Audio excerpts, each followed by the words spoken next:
Welcome back to Contemporary Black Voices, where today's conversation is about Black student protests and the pro-Palestinian argument. Now, I'm talking to Mr. Mario Salas, educator, historian, and all-around bad guy. So Mario, when we left for our first break, we were saying that in the Black churches, that we are basically taught that the Jews are the chosen people. Mm-hmm.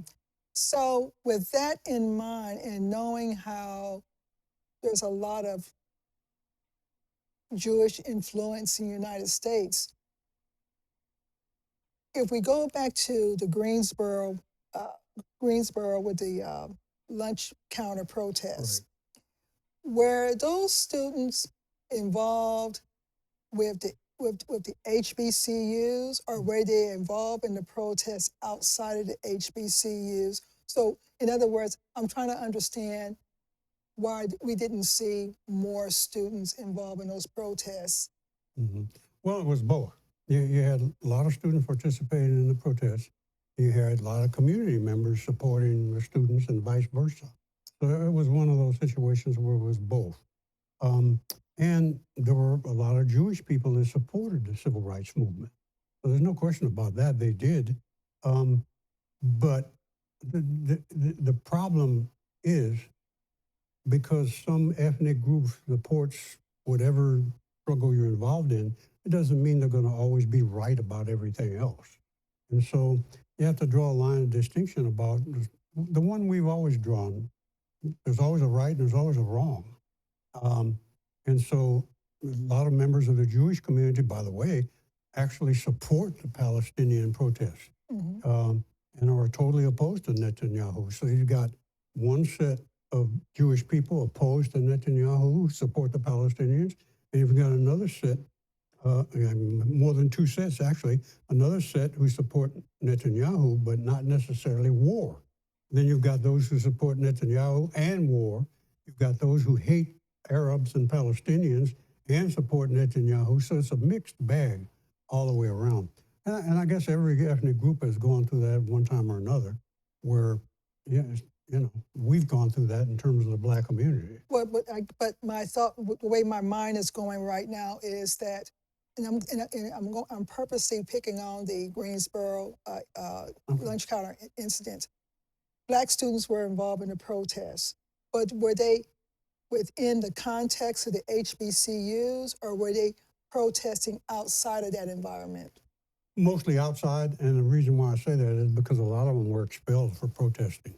Okay. And just to give you a long personal story, when I was going to Wheatley High School, all Black school at the time, there was a friend of mine named Rick Green.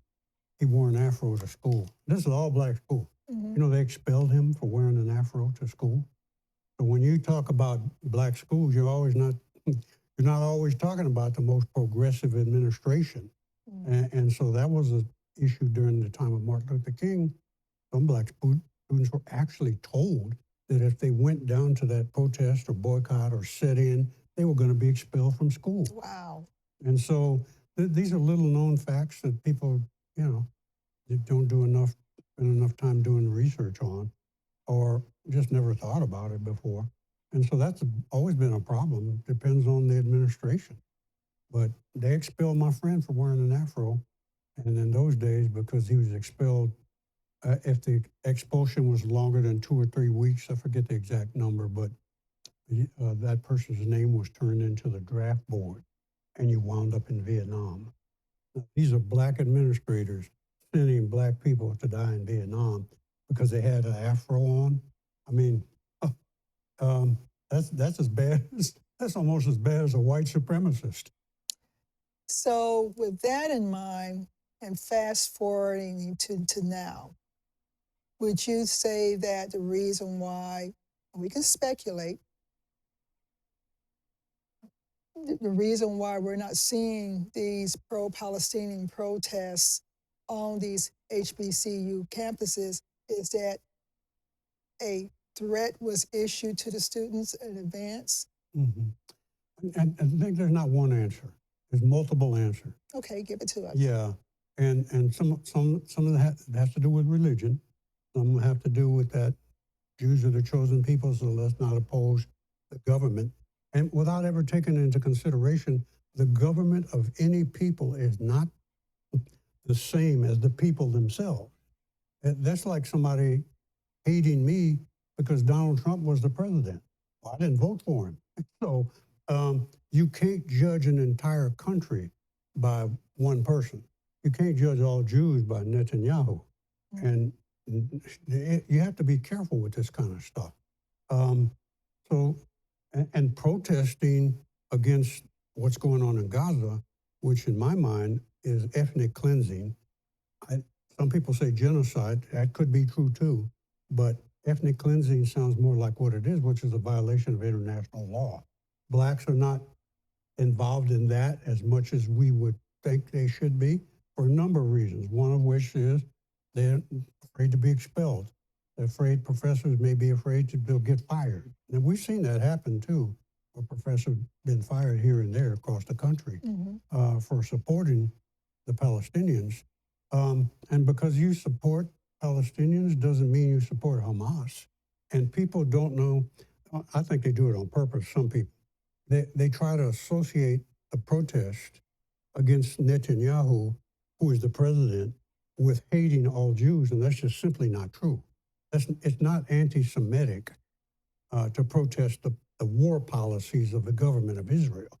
It has nothing to do with anti-Semitism.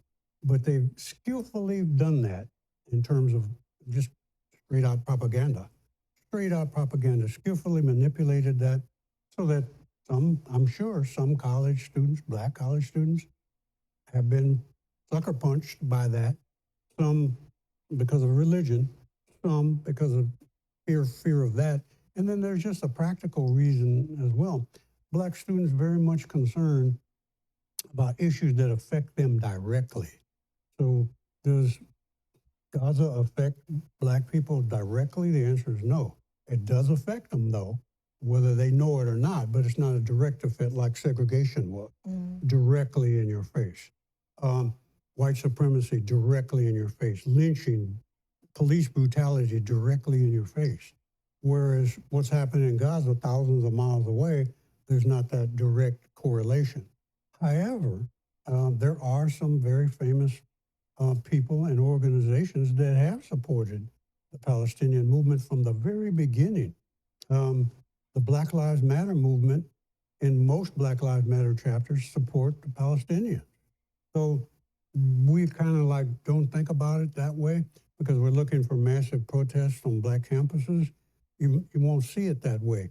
But if you look at some of these pro-Palestinian rallies, depending on what city, of course, you'll see black faces in the audience and you'll see very famous black faces coming up to the podium to speak in support of Palestinian rights. Well, you have certainly put some nuggets in me to think about.